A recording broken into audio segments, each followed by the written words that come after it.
नमस्कार, स्वागत है आपका न्यूज बुलेटिन में। मैं हूं आपके साथ सुहानी बहुगुना। बुलेटिन की शुरुआत से पहले एक नजर इस वक्त की हेडलाइंस पर। 9 महीने 14 दिन बाद पृथ्वी पर लौटी सुनीता विलियम्स। स्पेस स्टेशन से लौटने के सफर में लगे 17 घंटे। जो वादा किया उसे निभाया। सुनीता विलियम्स की वापसी पर ट्रंप का बयान, मस्क का किया धन्यवाद। जम्मू में NIA की बड़ी कार्रवाई, घुसपैठ से जुड़े मामले में 10 जगहों पर की छापेमारी। मणिपुर दौरे पर जाएंगे सुप्रीम कोर्ट के 6 जज, राहत शिविरों का लेंगे जायजा। गाजियाबाद में दर्दनाक हादसा, धमाके के साथ ई रिक्शा की बैटरी हुई ब्लास्ट। एक ही परिवार के 4 लोग झुलसे। ई रिक्शा की बैटरी चार्ज करते वक्त हुआ हादसा। बुलेटिन की शुरुआत मौसम की खबर से करेंगे। फरवरी के आखिरी हफ्तों में मौसम ने जैसा अपना रुख दिखाया था वैसा कुछ नहीं हो रहा है। धूप कुछ तेज निकल रही है, मगर उत्तर भारत के हिस्सों में चलती तेज हवाएं और आसमान में बादल ने इसके असर को कम कर दिया है। वहीं बिहार और झारखंड के छोटा नागपुर के हिस्सों में बनने वाली काल बैसाखी की वजह से बारिश का मौसम बना हुआ है।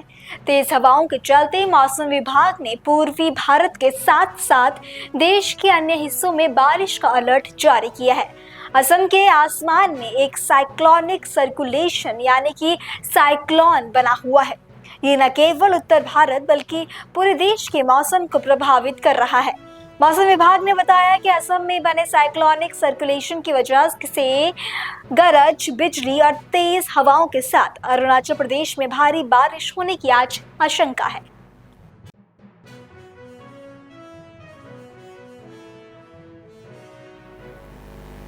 और वहीं बड़ी खबर आपको बता दें, जहां अंतरिक्ष यात्री सुनीता विलियम्स धरती पर लौट आई है। बुधवार को भारतीय समय अनुसार सुबह 3:27 पर space x crew dragon capsule Florida के तट के पास समुद्र में उतरा। लैंडिंग के बाद कैप्सूल को रिकवरी वेसल पर चढ़ाया गया। इसके बाद कैप्सूल को धोया गया। कैप्सूल खोलने के बाद सबसे पहले अलेक्जेंडर गोर्बुनोव बाहर आए, फिर सुनीता विलियम्स बाहर आई। खबर उत्तर प्रदेश के वाराणसी से है, जहां विद्यालय में खाद्यान्न वस्तुओं से भरी बोरी ढोते नजर आए छात्र।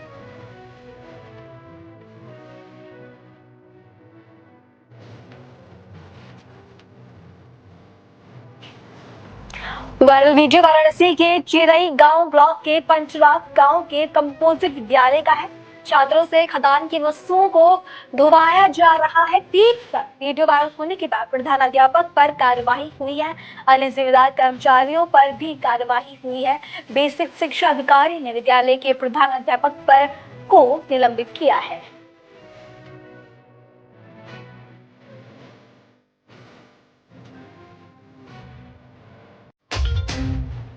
और बड़ी खबर झारखंड के गिरिडीह से, जहां के सिरसिया ब्लॉक के पास रात में चोरों ने बाइक को चोरी कर ली। चोरों ने बाइक के साथ मोबाइल को भी चुराया है। आबादी क्षेत्र में चोरों ने चोरी की घटना को अंजाम दिया।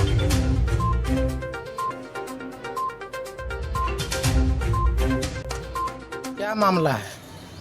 यहाँ पे बाइक मेरा खड़ा था, वहीं से बाइक को निकाला गया है। उधर से देखिए, तोड़ करके उधर से निकाला गया है। वही लगभग हमको अंदाज है कोई 2 बजे के आसपास होना चाहिए। और घर के अंदर मेरा मोबाइल रखा हुआ था और जो चोरी हो गया है। आपको कैसे पता चला कि बाइक चोरी हो गया? कब पता चला? सुबह पता चला। सुबह उठे तो देखते हैं बाइक ने यहाँ पे, तो फिर जहाँ चुकी है उधर देखे तो देखे टूटा हुआ है। उधर से निकाल के लगता है ले गया है बाइक को। गाड़ी का नंबर याद है? GH11M 2166। आपका क्या नाम हुआ? गौतम बर्मन। अगली खबर उत्तर प्रदेश के गाजीपुर से है, जहां मर्दहा थाना क्षेत्र के नौनरा गांव में एक बिस्किट की फैक्ट्री में बिजली के शॉर्ट सर्किट से भीषण आग लग गई। आग से फैक्ट्री में लगा लाखों रुपए का सामान जलकर खाक हो गया। इलेक्ट्रिक शॉर्ट सर्किट से आग लगने की आशंका जताई जा रही है। वहीं दमकल कर्मियों ने घंटों की मेहनत के बाद आग पर काबू पाया।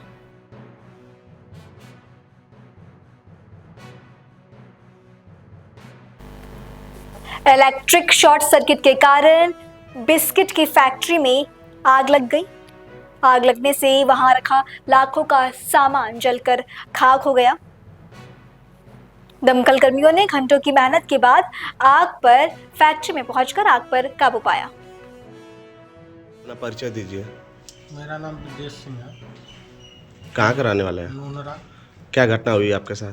सर रात को हम लोग को पता चला 1 बजे, हमारे बगल में चाचा है, उनके लड़के थे, वो बताए कि आग लग गई है, पूरा धुआं आ रहा है। तो हम लोग घर से आए दौड़ के, देखे तो पूरा चल रहा था एकदम।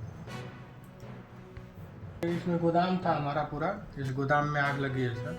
इसमें सब टॉफी बिस्किट सब हर चीज़ था, टोस्ट क्रीम रोल नमकीन खारी हर चीज़ था, ये जल के राख हो गया सर। कितने का नुकसान हुआ है? 15 से 20 लाख, घर और लेके 15 से 20-25 लाख का नुकसान हुआ। इसकी सूचना आप प्रशासन को दिए हैं? जी सर, प्रशासन मौके पे आई थी, प्रशासन का धन्यवाद।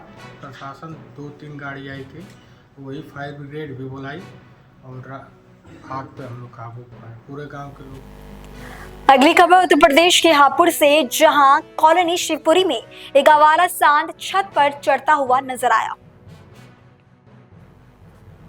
यह अजीबोगरीब घटना उत्तर प्रदेश के हापुड़ से है, जहां छत पर चढ़े सांड को देखने के लिए लोगों की भीड़ इकट्ठा हो गई। सांड को सुरक्षित नीचे उतारने के लिए स्थानीय प्रशासन और पशु बचाव दल को सूचित किया गया। मौके पर पहुंचे प्रशासन और अन्य लोगों ने क्रेन की मदद से सांड को सुरक्षित सीढ़ियों से नीचे उतारा।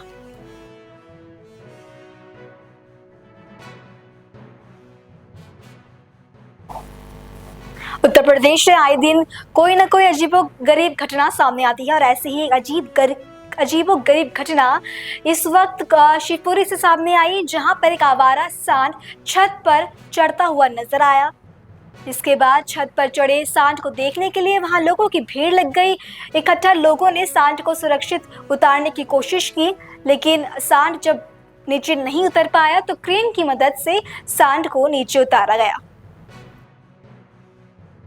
आज शिवपुरी में सुबह के समय लगभग 7 बजे मेरे पास एक सूचना आई कि एक सांड शिवपुरी में एक खाली प्लॉट के यहाँ पर ऊपर चढ़ गया है और कल नगर पालिका की टीम आई थी, उन पे भी ये सांड नहीं उतरा। अब हमारे साथी जो हैं ऋतिक त्यागी जी हैं और सोकी भाई हैं, राहुल शर्मा जी हैं, राजा भाई हैं, हम लोग कोशिश कर रहे हैं इसे उतारने की और नगर पालिका से भी मदद मांगी है। वहाँ से मदद आती है ठीक है, वरना हम लोग सब मिलकर इसे नीचे उतारने का काम कर रहे हैं। अगली खबर का रुख करेंगे नागपुर घटना पर। पूर्णिया से निर्दलीय सांसद पप्पू यादव का बयान सामने आया है, जहां उन्होंने बजरंग दल को संविधान, देश और इंसान विरोधी बताया है। देखिए, बजरंग दल या विश्व हिंदू परिषद, ये लोग तो दंगाई है ना, संविधान विरोधी है, देश विरोधी है, इंसान विरोधी है, मानवतावादी विरोधी है।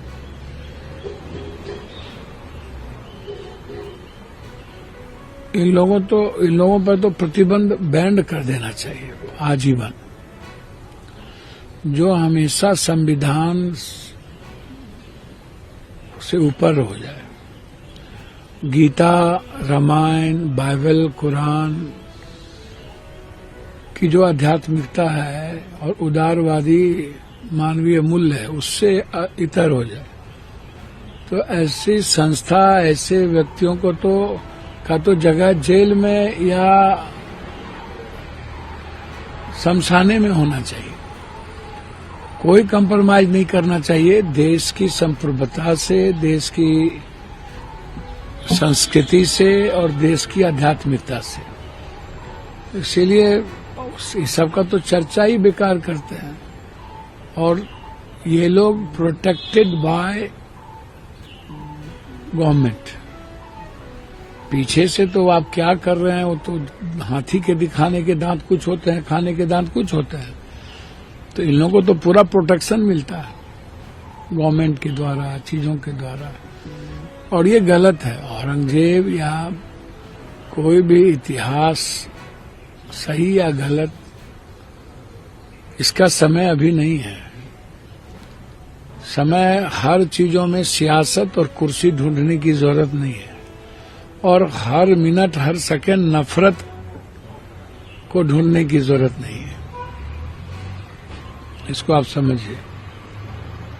इसीलिए मेरा मानना बिल्कुल क्लियर है कि देश की प्रगति पर असर पड़ रहा है, देश की इकोनॉमी पे असर पड़ रहा है। देश जो 150-150 करोड़ की है, जो दुनिया डरती थी, हमारी इंटरनेशनल पॉलिसी पर असर पड़ रहा है। तो इसको सोचने की जरूरत है। ऐसे मुद्दे हमारे देश के लिए, कोई भी ऐसे मुद्दे हमारे देश के आने वाले पीढ़ियों के लिए सही नहीं है। आपको बता दें कि नागपुर पुलिस ने अब तक हिंसा में शामिल 50 से ज्यादा लोगों को गिरफ्तार कर लिया है। इलाके में कर्फ्यू लगा हुआ है, वहीं सुबह इंटरनेट सेवाएं फिर से बहाल कर दी गई है। चलिए अब अगली खबर का रुख करेंगे। अपने दिल्ली दौरे पर छत्तीसगढ़ के मुख्यमंत्री विष्णु देसाई ने कहा, मैंने प्रधानमंत्री मोदी से मुलाकात कर उन्हें नगर निगम और पंचायती राज चुनावों जो कि छत्तीसगढ़ में होने वाले हैं उनको लेकर बीजेपी की ऐतिहासिक जीत के बारे में बताया। हाँ, 2 दिन दिल्ली प्रवास पर थे और इस बीच में माननीय प्रधानमंत्री जी से मुलाकात हुई और उनको अभी जो नगरीय निकाय और पंचायती राज के चुनाव में ऐतिहासिक जीत भारतीय जनता पार्टी को मिली, उसके विषय में अवगत कराया। उन्होंने बधाई दी और इस जीत को सुशासन, विकास और विश्वास की जीत बताई और 30 मार्च को उनका छत्तीसगढ़ आगमन हो रहा है, उस विषय में भी उनसे चर्चा हुई है। और नक्सलवाद के साथ जो लड़ाई हमारी सरकार और हमारे सुरक्षा बल के जवान लड़ रहे हैं और जो शांति व्यवस्था कायम करने में हम लोग कामयाब हो रहे हैं, उसके विषय में भी उन्हें अवगत कराया। और माननीय गृह मंत्री श्री अमित शाह जी से भी मुलाकात हुई और नक्सलवाद के विषय में उनसे भी चर्चा हुई। और जो शहरी विकास मंत्री हैं श्री खट्टर जी, उनसे भी मुलाकात हुई और नगरीय क्षेत्रों के विकास के लिए उनसे चर्चा हुई है। और जो अभी हम लोगों ने एनर्जी के सेक्टर में सबमिट किया था और जो निवेश प्रदेश में आ रहा है करीब 3 लाख करोड़ का, और आने वाले 5-7 साल में यहाँ पर ऊर्जा के हर सेक्टर में, थर्मल में, हाइडल में, न्यूक्लियर में, पंप स्टोरेज में, हर क्षेत्र में जो ऊर्जा का यहाँ पर प्रोडक्शन होगा, उसके विषय में उनसे चर्चा हुई। हाँ, आने वाले संगठनात्मक बदलाव को लेकर आज कांग्रेस पार्टी की जो है पॉलिटिकल अफेयर्स की बैठक होने वाली है। इस बदलाव को लेकर कैसे देख रहे हैं, क्या कुछ इसका असर पड़ेगा? सचिन पायलट भी आए हुए हैं, अभी मुलाकात हुई है। हम लोग एक प्लेन से आए हैं और एक दूसरे से मिले भी हैं। अभी उनका मामला है, लेकिन जो हस्र होना था वो तो हो चुका है। जब आप 9 महीने बाद जब आप दिल्ली जाते हो, प्रधानमंत्री जी या गृह मंत्री जी से मुलाकात करते हैं, छत्तीसगढ़ में एक सियासी चर्चा शुरू हो जाती है कि मंत्रिमंडल विस्तार होने वाला है, निगम मंडलों में नियुक्ति होने वाली है, तो अभी इंतजार कितना है? वो सब होगा मंत्रिमंडल। खबरों का सिलसिला आगे भी जारी है। फिलहाल रुकेंगे एक छोटे से ब्रेक के लिए।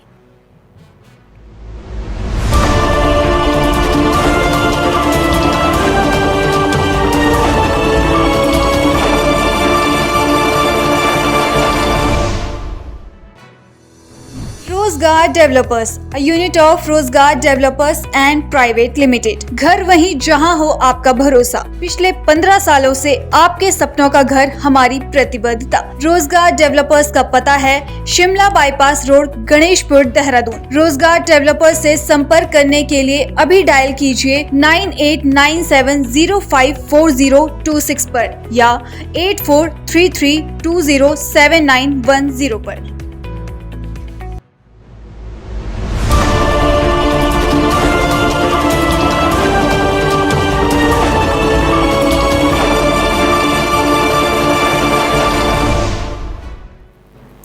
और इस छोटे से ब्रेक के बाद आपका बुलेटिन में फिर से स्वागत है। मध्य प्रदेश सरकार में मंत्री कैलाश विजयवर्गीय ने नजर बट्टू सम्मेलन में भाग लिया और बाबा फलहारी की पोशाक पहनी। इस मौके पर मंत्री कैलाश विजयवर्गीय ने कहा, इंदौर शहर की पहचान एक विश्व धरोहर के रूप में है। सारे विश्व में रंग पंचमी की चर्चा होती है, क्यों न इसे सनातन धर्म के साथ रंग दिया जाए। पहचान एक विश्व धरोहर के रूप में है और सारे विश्व में रंग पंचमी की चर्चा होती है। क्यों न इसको सनातन धर्म के साथ रंग दिया जाए। और इसीलिए अभी प्रयागराज में जिस प्रकार हमारे संतों की यात्रा निकली, प्रयागराज शाही सवारी निकली है, आज ये हमारे कार्यकर्ताओं ने पितरेश्वर धाम के फलहारी बाबा बनाया है मुझे, और आज उनकी यहाँ पर सवारी निकल रही है, शाही सवारी निकल रही है, और मुझे सौभाग्य दिया है पितरेश्वर धाम के फलहारी बाबा बनने का। हम सब मिलकर इंदौर शहर की पहचान एक उत्सवी शहर के रूप में मनाते हैं, और मुझे लगता है कि सनातन धर्म का झंडा लेकर जब हम आने वाली पीढ़ी के साथ इन सब बातों की चर्चा करेंगे, वास्तविक दुनिया में जिएंगे, और उन्हें अपने धर्म के ऊपर गर्व होना चाहिए, अपनी परंपराओं के ऊपर गर्व होना चाहिए, अपने धर्म ग्रंथ रामचरितमानस और गीता पर गर्व होना चाहिए, हमारे आराध्य देवता भगवान राम और कृष्ण की परंपरा पर गर्व होना चाहिए। हम इसका प्रयास करते हैं, और आज सनातन धर्म का ध्वज लेकर आज हम इंदौर शहर की जनता के बीच में निकल रहे हैं। ये रंगपंचमी उत्सव की एक विशेषता है। बजरबट्टू सम्मेलन, ये हमारे कार्यकर्ता, वरिष्ठ कार्यकर्ता अशोक चौहान चांदू के नेतृत्व में उनकी पूरी टीम इस आयोजन को करती है। मैं हमेशा कहता हूं कि 364 दिन कार्यकर्ता मेरी बात सुनते। और वहीं आपको बता दें कि मध्य प्रदेश के शिवपुरी में एक बड़ी घटना घटी है, जहां माता टीला डैम में मंगलवार को श्रद्धालुओं से भरी नाव पलट गई। इस हादसे में 3 महिलाओं और 4 बच्चों समेत 7 लोग लापता हैं। 8 लोगों को सुरक्षित बाहर निकाला गया है। प्रशासन रेस्क्यू ऑपरेशन में जुटा हुआ है। वहीं सीएम मोहन यादव ने मृतकों के परिजनों को 2-2 लाख की आर्थिक सहायता राशि जारी करने के निर्देश दिए हैं।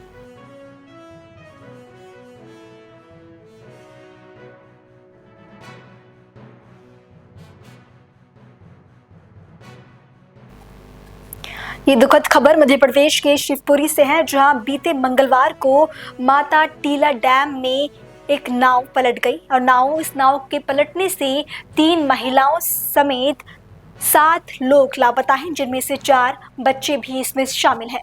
8 लोगों को अभी तक रेस्क्यू ऑपरेशन के माध्यम से सुरक्षित बाहर निकाला गया है।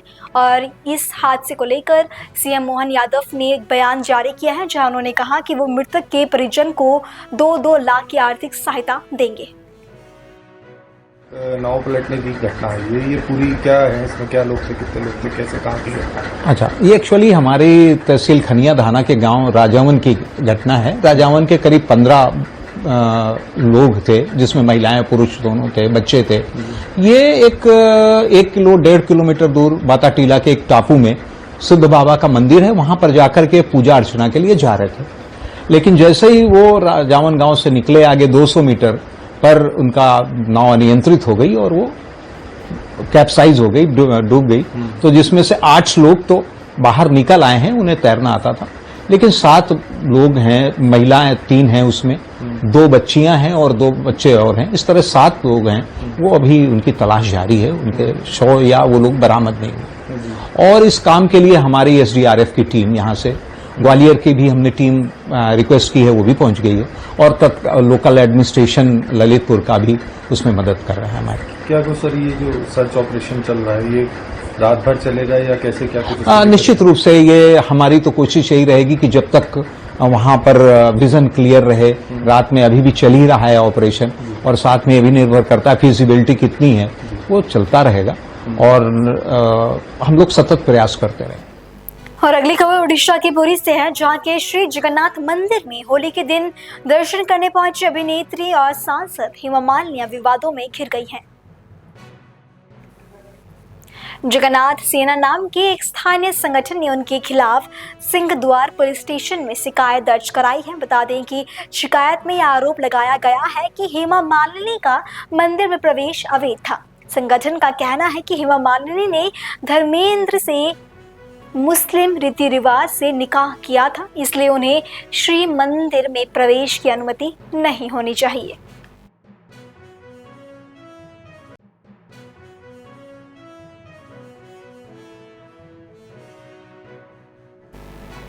हेमा मालिनी के मंदिर में प्रवेश न करने को लेकर विवाद बढ़ता जा रहा है। ये पूरा विवाद तब शुरू हुआ जब हेमा मालिनी होली के दिन श्री जगन्नाथ मंदिर दर्शन करने के लिए पहुंची थी, लेकिन वहां पहुंचने के बाद श्री जगन्नाथ सेना नाम के एक स्थानीय संगठन ने उनके खिलाफ ये आरोप लगाया है कि उन्होंने धर्मेंद्र, जो कि उनके पति हैं और एक अभिनेता भी हैं, उनके साथ हेमा मालिनी ने मुस्लिम तौर तरीकों से निकाह किया था, जिसके कारण उनका मंदिर में प्रवेश करना अवैध है।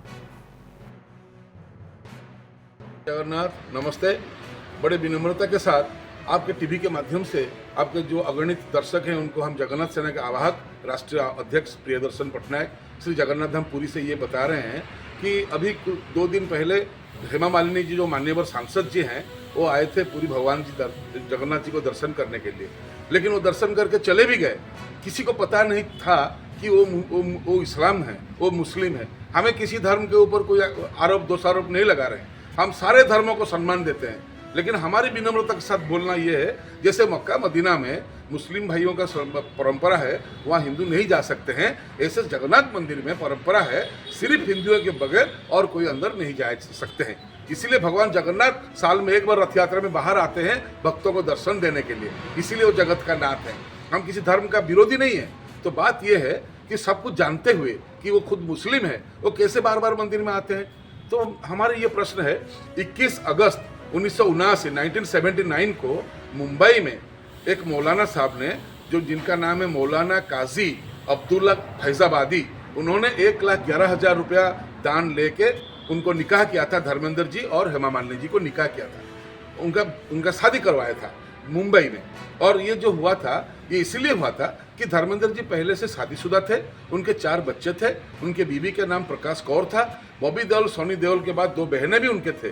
तो हिंदू मैरिज एक्ट जो है 1955 साल का जो हिंदू शादी का जो आईन है, प्रावधान है, उसमें एक बीवी होते हुए आप दूसरी बीवी नहीं ले सकते हैं। तो उससे बचने के लिए धर्मेंद्र जी अपना नाम दिलावर खान केवल कृष्ण और हेमा मालिनी जी ने अपना नाम आयशा बीबी आर चक्रवर्ती रख के मुंबई में 1979 अगस्त 21 को शादी किए थे। तो उस दिन से वो मुस्लिम है और उनका 2 बच्चियां पैदा हुए, उनका नाम है ईसा और आहना। तो ये है सच्ची बात कि वो सब कुछ जानते हुए कि वो खुद मुस्लिम है, वो जानबूझ के कैसे आए। इसलिए हम लोग सिंगदर थाने में एफआईआर किए हैं। अगर एफआईआर नहीं दर्ज हो रहा है तो हम लोग कोर्ट में भी जाएंगे और एफआईआर में हम लोग जो हिंदू धार्मिक भावना को जो कुठारघात देने के लिए, आघात देने के लिए जो दफाएं हैं, जो भारतीय न्याय संहिता के धारा 299, 300, 301, 302 और 299, 300, 301, 302 और 61 सबसेक्शन 2 षड्यंत्र, ये सबको मिला के हम लोग जो एफआईआर दिए हैं। और हमें उम्मीद है कि पुलिस इसका इंक्वायरी करके जो सच बात है वो सबके सामने आना चाहिए। और उनको साथ कौन लेके गए थे? उनको साथ लेके गए थे पुरी का माननीय सांसद संबित पात्रा जी। संबित पात्रा जी को भी पता होना चाहिए कि इंदिरा जी को छोड़ा नहीं गया था, क्योंकि वो मुस्लिम थे, प्रधानमंत्री थे, वो भी सम्मान देकर अंदर नहीं गए थे। तो अगर इसके पहले जो सरकार थे, उनका जो बीके पांडियन थे वो तो कामिया जानी को लाए थे, तो संबित पात्रा हेमा मालिनी को लाए, तो फर्क क्या रहा? तो जैसे वो भी गलती किए थे, ये भी गलती किए हैं, इनको माफी मांगना चाहिए। नहीं तो जो कानून का जो प्रावधान है उसमें उनको दंड होना चाहिए, यही हमारी प्रार्थना है। और ये नहीं होगा तो अगले उसको हम लोग कोर्ट में जाएंगे और जो कुछ होगा आगे देखा जाएगा। लेकिन हम किसी के विरोधी नहीं है, लेकिन सच का सामना करते हैं। और इस वक्त की बड़ी खबर संभल से सामने आ रही है। संभल जामा मस्जिद में पुताई का काम जारी, मस्जिद पर हरे रंग की पुताई को लेकर विवाद। हिंदू पक्ष ने मस्जिद को सरकारी इमारत बताया।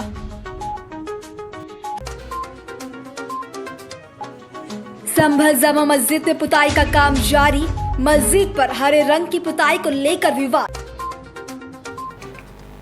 और बुलेटिन में अब वक्त स्पोर्ट्स की खबरों का। महिला राष्ट्रीय हॉकी चैंपियनशिप में हरियाणा, ओडिशा और मध्य प्रदेश ने अपने अपने मुकाबले जीत लिए हैं। हरियाणा ने मणिपुर को 7-1 से हराया, ओडिशा ने बंगाल को 1-0 से मात दी है और मध्य प्रदेश ने महाराष्ट्र को 2-0 से हरा दिया।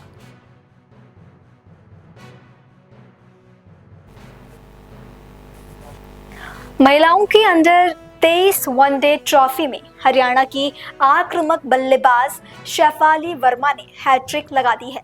शेफाली ने सलोनी और सौम्या को 44वें ओवर की आखिरी 2 गेंदों पर आउट किया और 46वें ओवर की पहली गेंद पर नमिता का विकेट लिया। हरियाणा ने मैच जीतकर क्वार्टर फाइनल में प्रवेश कर लिया है। वहीं न्यूजीलैंड और पाकिस्तान के बीच खेली जा रही 5 मैचों की T20 सीरीज के दूसरे मैच में न्यूजीलैंड ने पाकिस्तान को 5 विकेट से हरा दिया। बारिश से प्रभावित इस मैच को 15 ओवर का कर दिया गया था। पाकिस्तान ने पहले बल्लेबाजी करते हुए 9 विकेट पर 135 रन बनाए, जिससे न्यूजीलैंड ने 11 गेंद शेष रहते 5 विकेट खोकर हासिल कर लिया।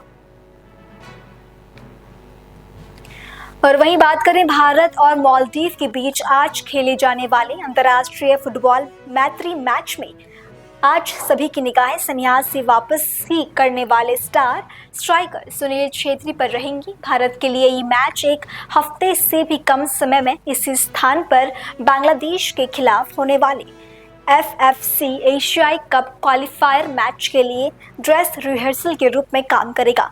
आपको बता दें कि सुनील छेत्री ने पिछले साल जून में संन्यास ले लिया था, लेकिन अब उन्होंने अपने संन्यास को वापस ले लिया है और खेलने का फैसला किया है।